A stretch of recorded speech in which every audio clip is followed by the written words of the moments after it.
and welcome to Peacemakers. So glad you could join me. Having a really good day today. Blue skies, dry roads, trucks. Well, I've got one check engine light, but that's not bad.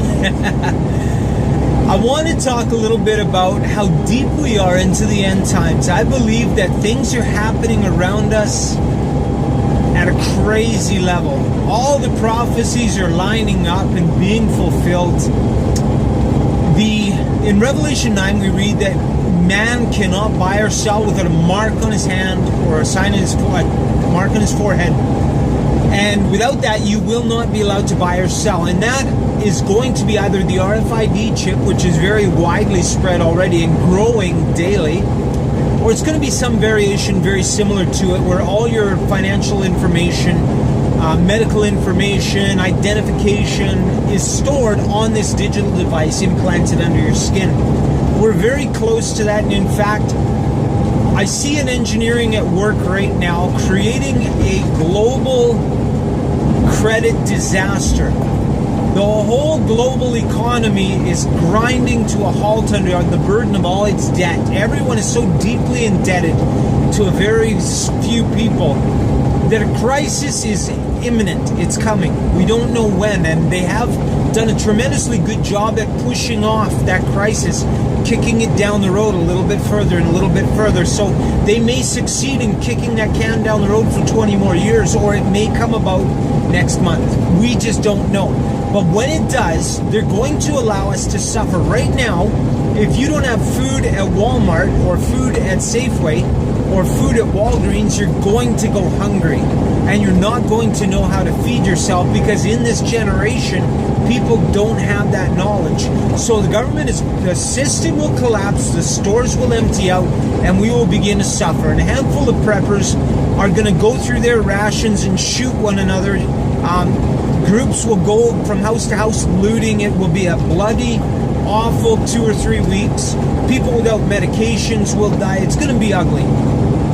But then the governments of the world are going to unite together with a solution, a one world digital currency that's all going to be monitored online with computers. And to be a part of this new global system, you need to take this implant, this chip, because all world finances, world currencies, there's only one currency, and it's on this chip. So that's going to be the point where you're forced to make a decision. Do I believe what the Bible said, that I will not be saved if I receive this mark? Now, why is that? Why is God taking this little piece of digital technology in your skin so seriously? Well, think of it as a sign of circumcision. It is a symbol, an outward symbol of a covenant.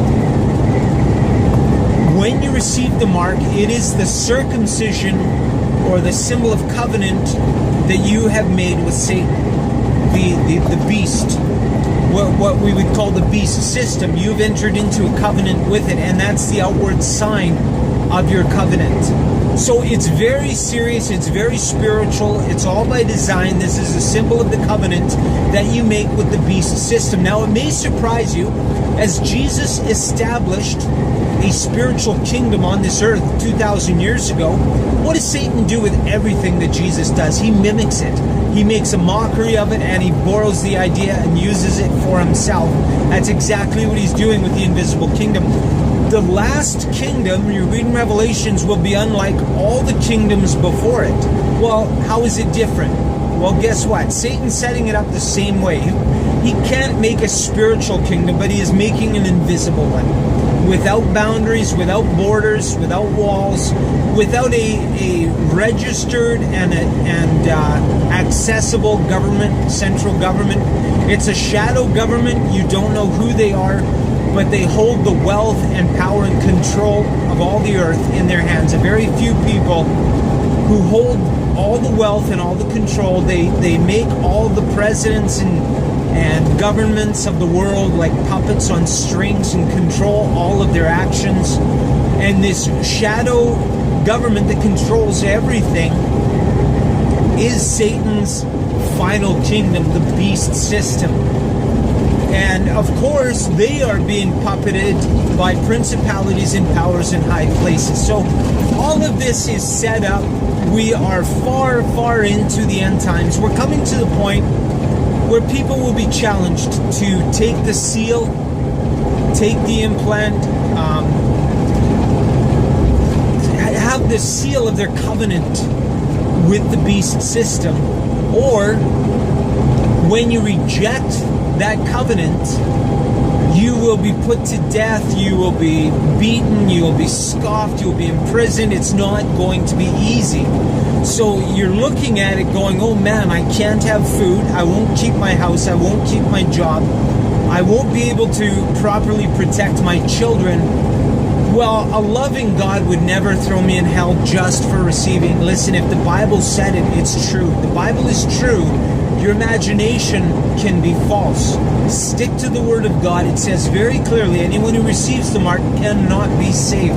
You can't be more clear than that. So be prepared when the time comes to accept suffering. A little suffering now in the flesh is meaningless compared to what is to come. I hope this encourages you. I know at the same time it's a little bit of a downer message. Yeah, bad times are coming, but they're also good times. Christianity, when it's persecuted, flourishes and becomes hot, bright, and beautiful.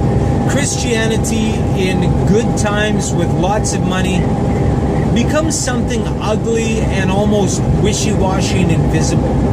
So I'm really personally looking forward to some down-home good persecution. All the imposters, all the fakes, all the goats get up and say, this isn't what I signed up for, I'm out of here. And the remnant that are left really begin to live all out on fire for Jesus Christ, heedless of their safety, heedless of their comfort, seeking day and night only for the glory of God. And that's what I want to be a part of. I'm living to be a part of that, where I'm surrounded by brothers and sisters who will take a bullet for one another and who can't sleep until God has gotten His glory. So God bless you. Have an awesome day, and I'll talk to you later.